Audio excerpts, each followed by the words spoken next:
사람이 하나님과 이렇게 마음이 연합이 되어 있을 때는 누가 무슨 말을 해도 자제할 수 있습니다. 그래서 이 절제는 성령의 열매예요. 그러나 주님과 분리가 되어 있으면 아주 사소한 말에도 이렇게 욱하고 감정이 올라오는데 그때가 참 위험한 순간입니다. 그래서 우리가 이 욱을 어떻게 다스리느냐에 따라서 내가 영생을 이룰 수도 있고 못 이룰 수도 있어요. 욱하고 올라올 때 그때 하나님께 부르짖어 기도해서 끝까지 이 감정을 잘 다스리면 뭐가 변하느냐 하면 본성이 바뀌어요. 그래서 아주 이렇게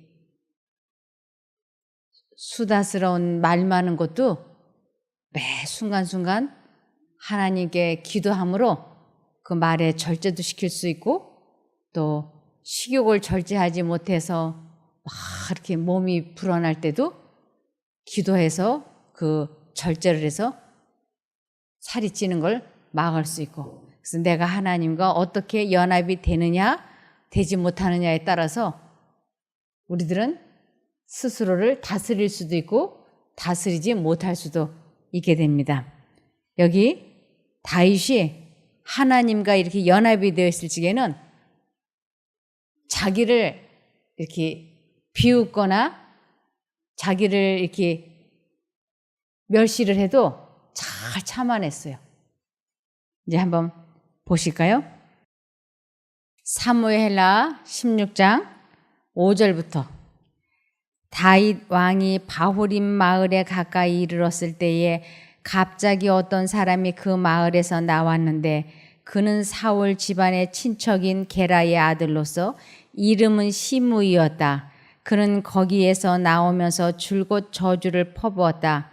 다윗 왕의 모든 부하와 모든 용사가 좌우에 서서 왕을 호위하고 가는데도 그는 다윗과 그의 모든 신하에게 계속하여 돌을 던졌다. 시므이가 다윗을 저주하여 말하였다. 영영 가거라. 이 피비린내 나는 살인자야. 이 불한당 같은 자야. 내가 사울의 집안 사람을 다 죽이고 그의 나라를 차지하였으나 이제는 주님께서 그 피값을 모두 너에게 갚으신다. 이제는 주님께서 이 나라를 너희 아들 압살롬의 손에 넘겨주셨다. 이런 형벌은 너와 같은 살인자가 마땅히 받아야 할 재앙이다. 그러자 수르야의 아들 아비새가 왕에게 아뢰었다. 죽은 개가 높으신 임금님을 저주하는데 어찌하여 그냥 보고만 계십니까? 제가 당장 건너가서 그의 머리를 잘라버리겠습니다. 왕은 대답하였다. 수르야의 아들아, 나의 일에 너희가 왜 나서느냐? 주님께서 그에게 다윗을 저주하라고 분부하셔서 그가 저주하는 것이라면 그가 나를 저주한다고 누가 그를 나무랄 수 있겠느냐? 이 다윗은 지금 마음이 하나님과 연합이 되어 있는 상태예요. 누가 임금에게 욕을 하면서 저주를 하면서 돌을 던질 수가 있겠어요. 이러한 모욕을 받으면서도 그는 저 사람이 지금 두 신의 생각이 들어와서 사단 쪽의 생각을 선택을 해서 나에게 지금 욕을 하는 것인데 그거 개의치 마라 하고 이야기하는 것이에요. 그것을 선악을 간파한다는 것, 분별한다는 것, 이것은 그가 하나님과 마음이 연합이 되어 있기 때문에 그것이 보이는 것이지 하나님과 관계가 멀어지면 오직 그가 나에게 향한 섭섭하고 분한 것만 기억이 나지 이 선악을 분별을 못하게 됩니다. 그런데 다윗은 지금 자기를 그렇게 모욕을 주고 아주 저주를 하는 그 사람이 지금 두 신의 생각이 들어왔을 때 하나의 사단의 생각을 받아서 저렇게 하는 것이니까 내버려 두라고. 그러면서 이 다윗은 자기는 마음을 잘 다스리고 있지만 선악을 분별을 하면서 그를 용서하지만 이 사람이 매우 위험한 인물이라고 하는 것은 정확하게 분별하고 판단하고 있어요. 그래서 다윗이 번영 중에 있을 때에 시므이는 말로나 행실로 그가 왕의 충실한 신하가 아님을 나타내지 아니하였다. 그러나 왕이 고통 가운데 있을 때에 이 베냐민 사람은 그의 참 성격을 나타내었다. 그는 다윗이 왕위에 있을 때에는 그를 존경하였으나 그가 굴욕을 당하고 있을 때에 그를 저주하였다. 비열하고 이기적인 그는 다른 사람들을 자신과 동일한 성격을 가진 자들처럼 여겼으며 사단의 충동을 받고 하나님께서 징계하신 자에게 자기의 증오심을 나타내었다. 사람들로 하여금 고통 중에 있는 자를 치게 하고 그를 욕하고 괴롭히게 하는 정신은 사단의 정신이다.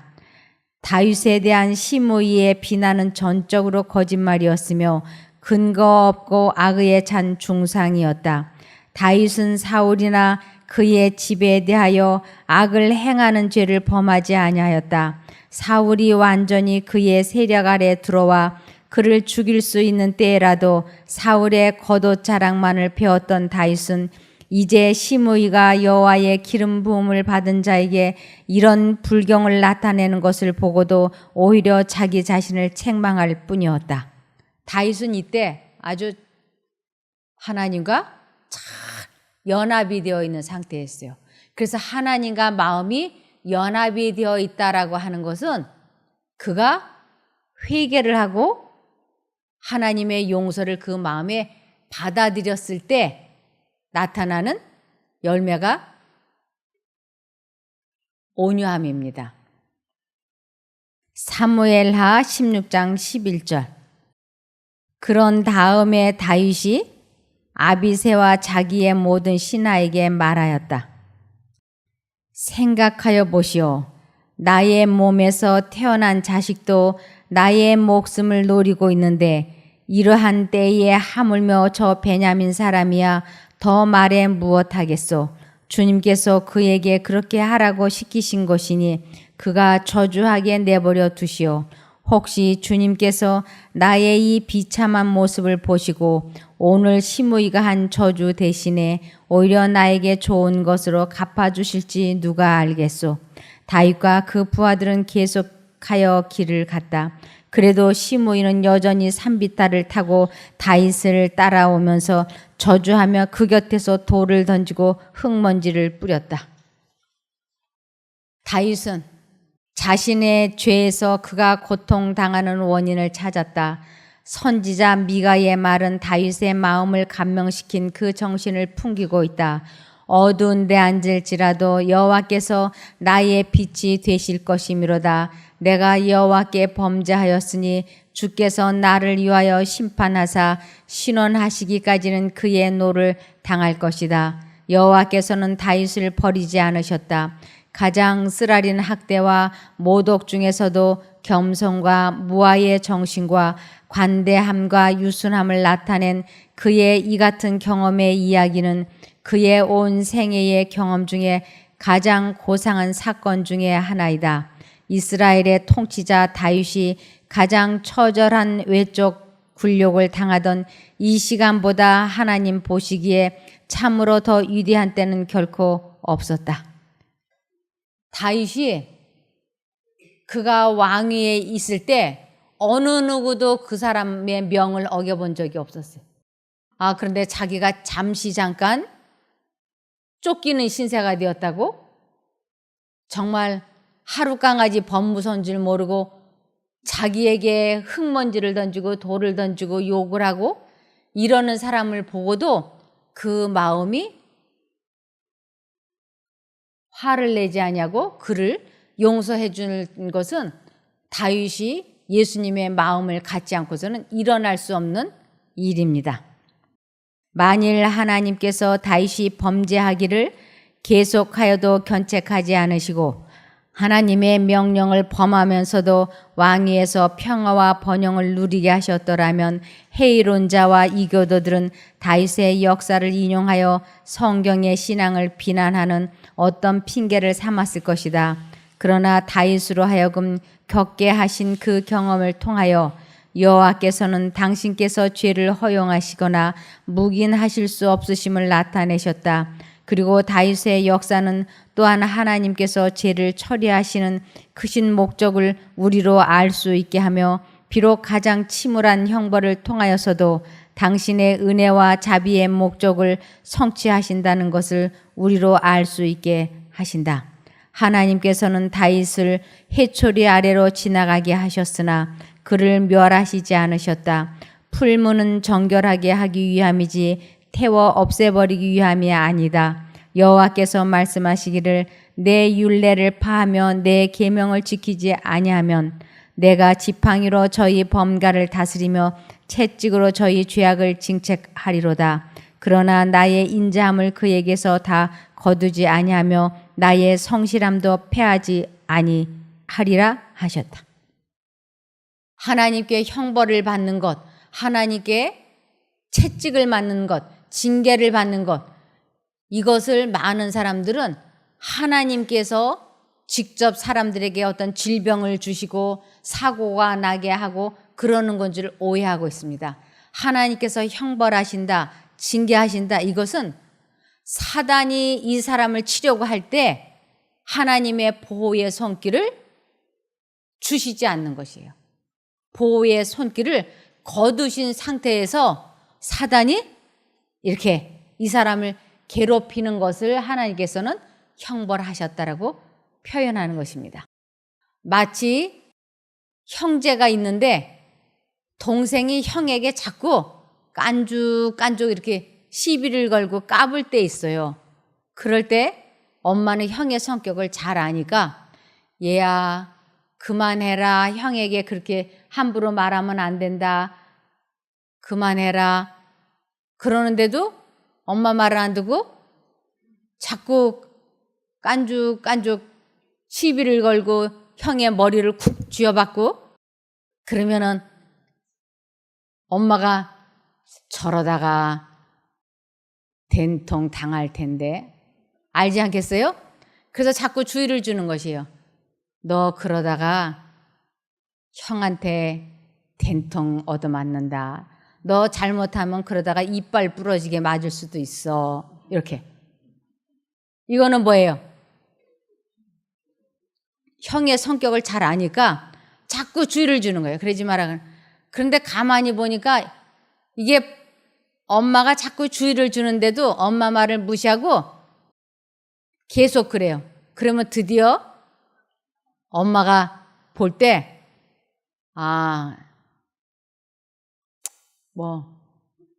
이제 형의 성격을 아니까 그래, 네가 알아서 당해라. 그리고는 이 엄마가 동생에게 주의를 주고 있는 동안에는 형이 엄마를 지금 바라보고 있는 거예요. 엄마가 주의를 자꾸 주고 있다는 것은 형을 지금 제지하고 있는 거거든요. 동생 때리지 마라. 때리면 안 돼. 네가 때리지 못하게 하기 위해서 내가 얘를 주의를 주고 있으니까 너 때리면 안 돼. 이렇게. 근데 이 아이가 도가 좀 지나갔어. 그럴 때는 형이 엄마를 이렇게 쳐다보니까 엄마가 아무 말을 안 해. 이거는 뭐예요? 이거는 묵인한 거야. 이거는 해도 된다. 그래서 정말이지 형이 너 보자 하니까 참자 하니까 네가 나를 뭘로 하냐. 그래갖고 주먹으로 발로 걷어차고 주먹으로 때리고 그래서 정말 앞니가 부러져 버렸어. 이럴 때 엄마가 때린 거나 마찬가지 아니? 엄마가 이걸 막아줬으면 이렇게 앞니가 부러지는 일이 없었을 텐데 엄마가 이 보호의 손길을 거두자마자 바로 주먹으로 이렇게 이가 날아가는. 지금 이것을 하나님께서는 내 율례를 파하며 내 계명을 지키지 아니하면 내가 지팡이로 저희 범가를 다스리며 채찍으로 저희 죄악을 징책하리로다. 이렇게 하는 거예요. 그러나 부모가 형이 때리는 모습을 유심히 보는 거예요. 이빨 하나만 부러뜨려야지 아홉니까지 뽑아버리면 안 된다. 이렇게. 그래서 그만 때려. 이렇게. 그러는 것을 뭐라 하냐면 그러나 나의 인자함을 그에게서 다 거두지 아니하며 나의 성실함도 패하지 아니하리라 하셨다. 이렇게. 그래서 우리가 잘못을 할 때 하나님께서는 자꾸 우리 마음에 이렇게 말씀을 하세요. 그러면 안 되는데. 이거 도박하면 안 되는데. 이거 도박하면 안 돼. 분명히 마음에 말씀하세요. 그 전에 내가 라스베가스에 가고 5천만 원을 잃었는데 요번에 가서 잘하면 본전 추려올 수 있어. 가고 싶어. 아니야. 맨날 그래가지고 전번에도 1,000만 원 가서 잃고 왔잖아. 가면 안 돼. 아니야. 요번에는 좀 달라. 요번에는 이 감이라는 게 있어. 다시 가야지. 가면 안 돼. 이렇게 두 가지 생각이 왔다 갔다 하는데 이 생각을 여기 내 계명을 지키지 아니하면 내 율례를 하나님의 음성을 분명히 거절하고 무시하면 이제 드디어 뭐예요? 가기 시작을 하면 하나님의 보호의 손길이 살짝 걷어지면 드디어 사단이 그의 주머니를 남김없이 털어가는 일이 일어날 거라고. 그러나 거기까지만 사단에게 허락하신 것이요. 그의 전 재산을 가지고 오게 그러면 안 돼. 이렇게. 그래서 다윗도 이제 이 시므에게 욕을 얻어먹고 흙먼지를 던짐을 당하고 그러면서 그가 지금 하나님의 보호의 손길이 떠나고 있으니까 정말 상상할 수도 없는 모욕과 학대를 지금 당하고 있는 것이에요. 그렇지만 그는 이것이 왜 이런 일이 일어났는지를 원초적인 것을 알고 있기 때문에 다윗이 지금 묵묵히 그 고비를 견디어내고 있는 것입니다. 그런데 아주 이제 이 시므이가 어떻게 그렇게 일을 처리하고 어떻게 되는지를 오늘은 그 부분을 좀 다루려고 합니다. 이 다윗이 도망을 가는 길에 시므이가 생각할 때는 이제 다윗은 망하고 압살롬이 왕이 될 거니까 아주 마음 놓고 다윗을 함부로 욕을 했던 것이에요. 그래서 이제 다윗이 완전히 망할 줄 알았어요. 근데 얼마 지나지 않아서 다윗이 압살롬과의 전쟁에서 이기고 에루살렘으로다가 다시 재입성을 하게 생겼어요. 그래서 이제 에루살렘으로 이제 모든 사람들과 함께 에루살렘으로 이제 승승장구해서 입성을 하려고 하니까 누가 제일 겁날까요? 그렇죠. 여러분들도 죄인의 속성을 다 이해하시네요. 이 시므이가 기절 초풍을 하고 나타났어요. 여기 사무엘하 19장 14절. 이렇게 다윗이 모든 유다 사람의 마음을 하나같이 자기 쪽으로 기울게 하니 그들이 왕에게 사람을 보내서 말하였다. 임금님께서는 부하들을 모두 거느리고 어서 빨리 돌아오시기를 바랍니다. 그래서 이제 예루살렘으로 입성을 하는데 사무엘하 19장 15절. 다윗 왕이 돌아오는 길에 요단 강가에 이르렀는데 유다 사람들이 왕을 맞이하여 요단강을 건너게 하려고 이미 길갈에 와 있었다. 바후림에 사는 베냐민 사람으로 게라의 아들인 시므이도 급히 와서 다윗 왕을 맞이하려고 모든 유다 사람들과 함께 내려왔다. 그는 베냐민 사람 1,000명을 거느리고 사울 집안의 종 시바와 함께 왔는데 시바도 자기의 아들 15명과 자기의 종 20명을 다 데리고 나왔다. 이들은 요단강을 건너서 왕 앞으로 나왔다.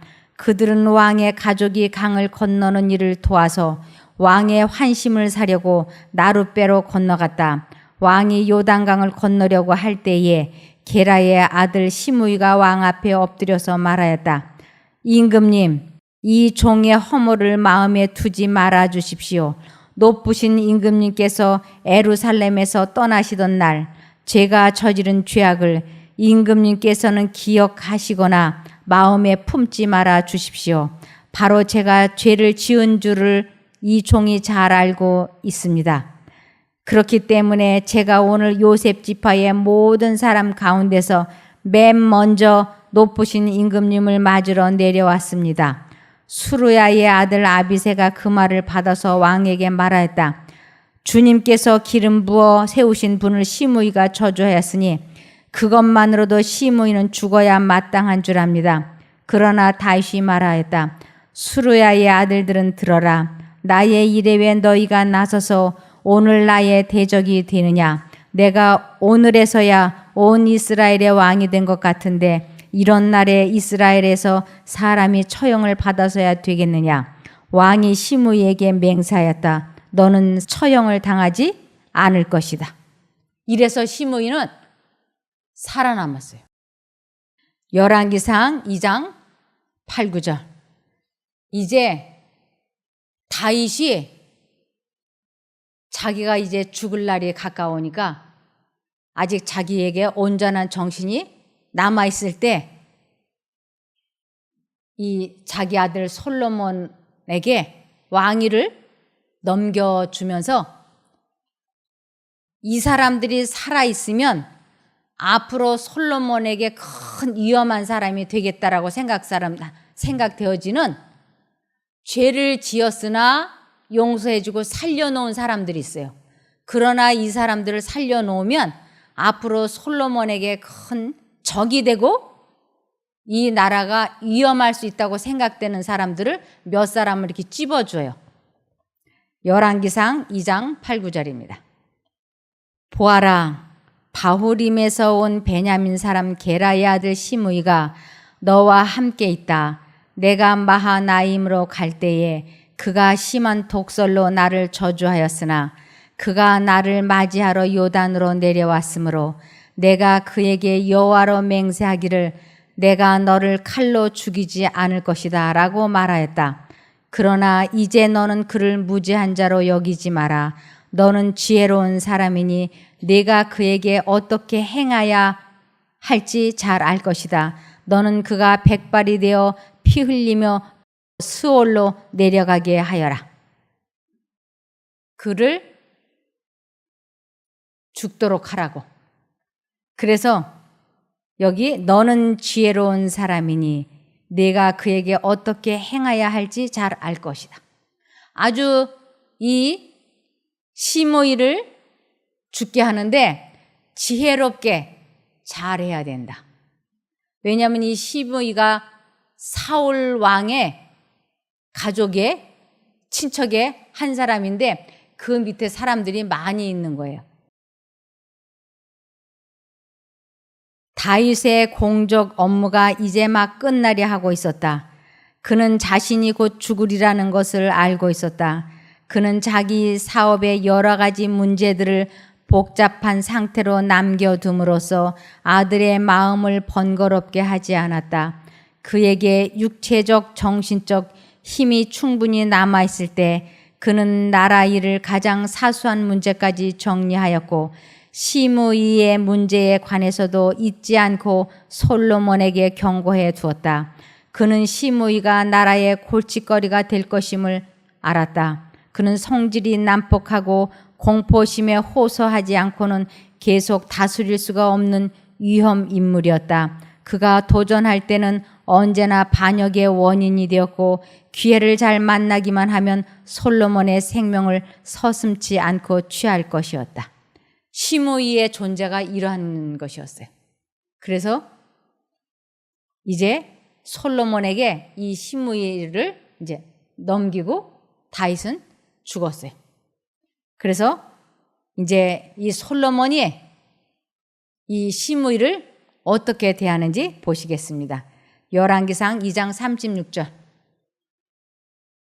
그리고 왕이 사람을 보내어 시므이를 불러와 그에게 말하였다. 너는 너를 위해 예루살렘에 집을 짓고 거기서 살고 거기에서 어느 곳으로든지 결코 나가지 마라. 너는 분명히 알아라. 내가 나가서 기드론 시내를 건너는 날에는 반드시 죽을 것이니 내 피가 내 머리로 돌아갈 것이다.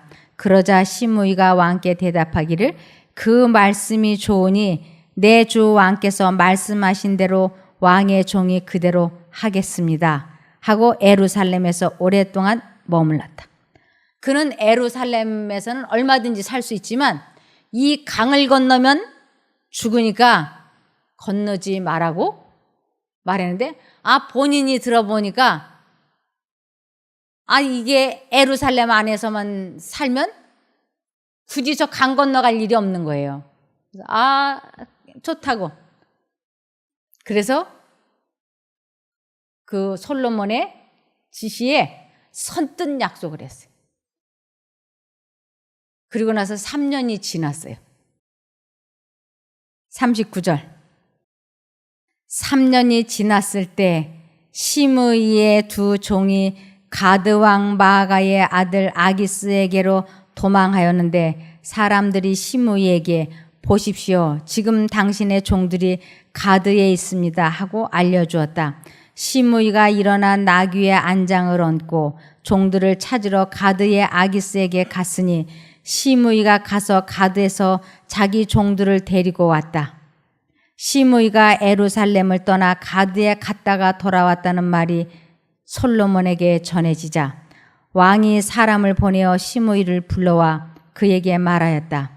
내가 너에게 여호와로 맹세하게 하고 또 경고하기를 너는 분명히 알아라. 내가 밖으로 나가 어느 곳이든지 가는 날에는 내가 반드시 죽을 것이다 라고 하지 않았느냐. 그리고 너도 그 말씀이 좋습니다 말하였다.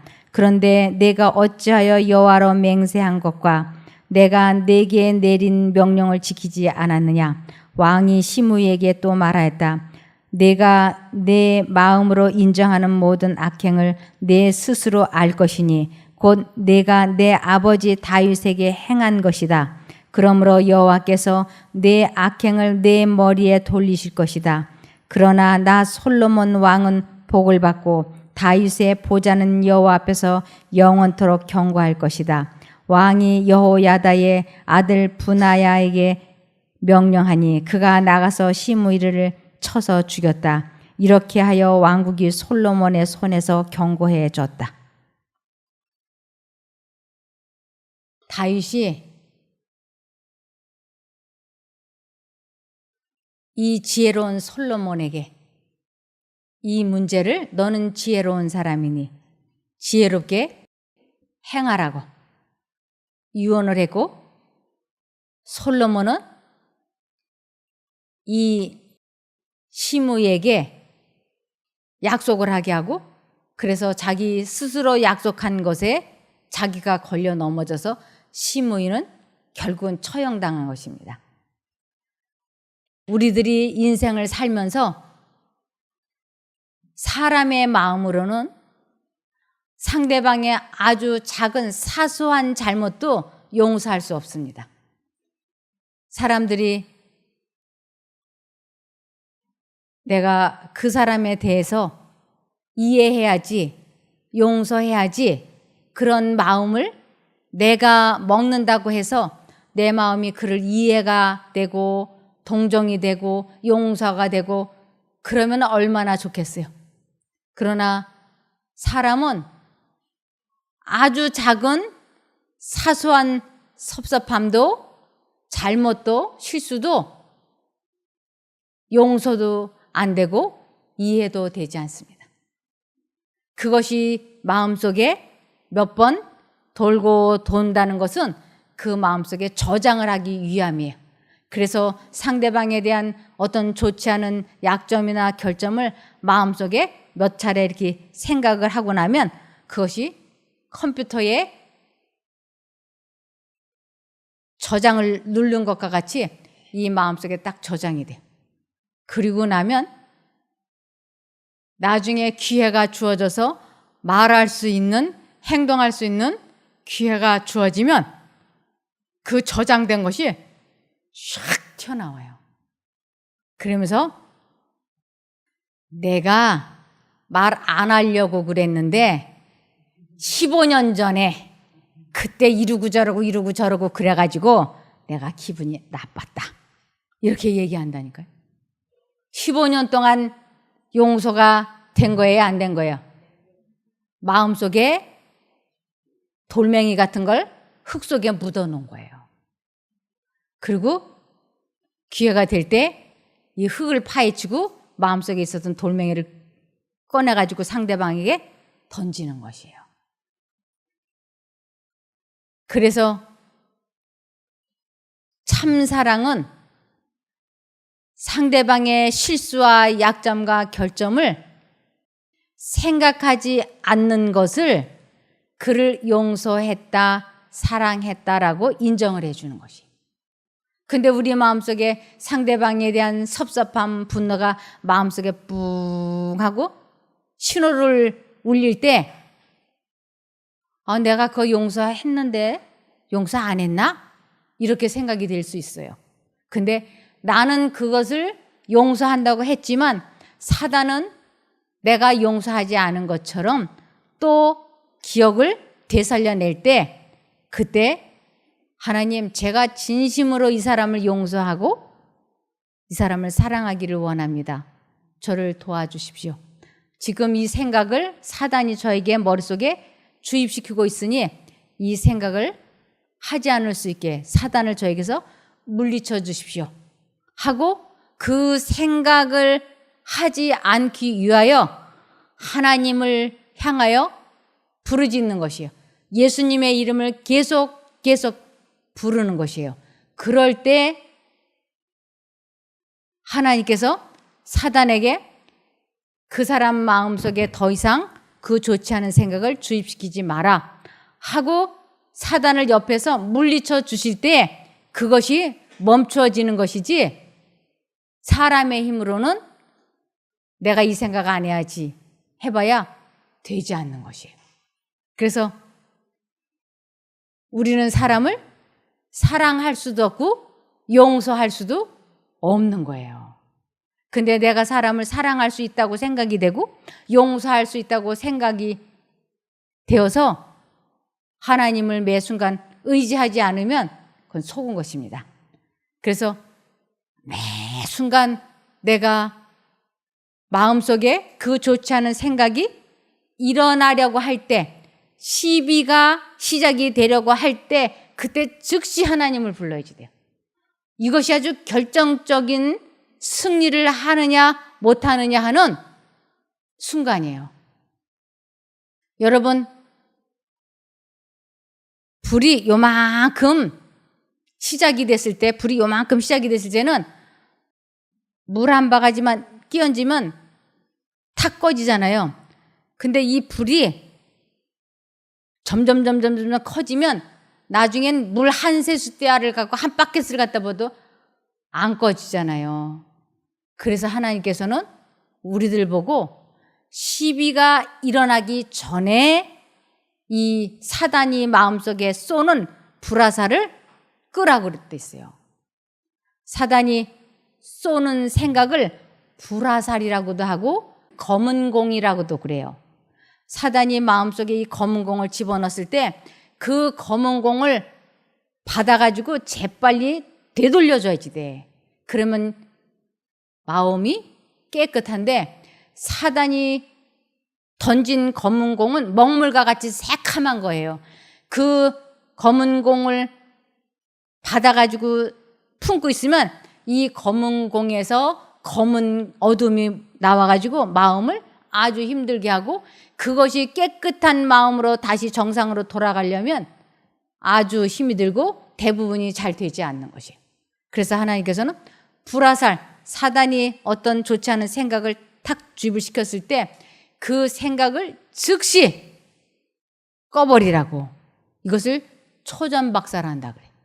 시비가 일어나기 전에 그 검은 공이 날아 들어오기 전에 불화살이 들어와서 불 붙기 전에 바로 예수님 하고 부르면 그 불화살이 꺼지고 검은 공이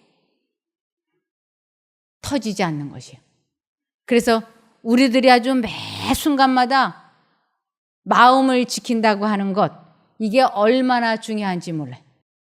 다윗 같은 이런 사람도 아주 지금 시므이 사건은 그 마음이 하나님과 잘 연결되어 있었기 때문에 그 자리에서 시므이를 죽이라고 명령을 내리지 않을 수가 있었던 것이었어요.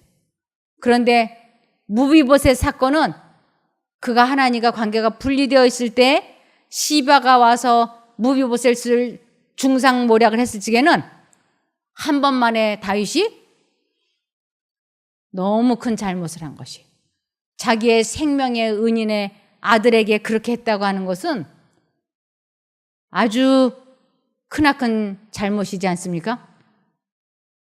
그 사람이나 우리나 다를 바가 없어요. 내가 얼마만큼이나 하나님께 마음과 정신을 향하고 있느냐, 그것이 내가 마음을 지킬 수 있느냐 없느냐 하는 결정판이 되는 것입니다. 승리하시기를 바라며 말씀을 마치겠습니다. 하늘에 계신 저희들의 아버지 하나님,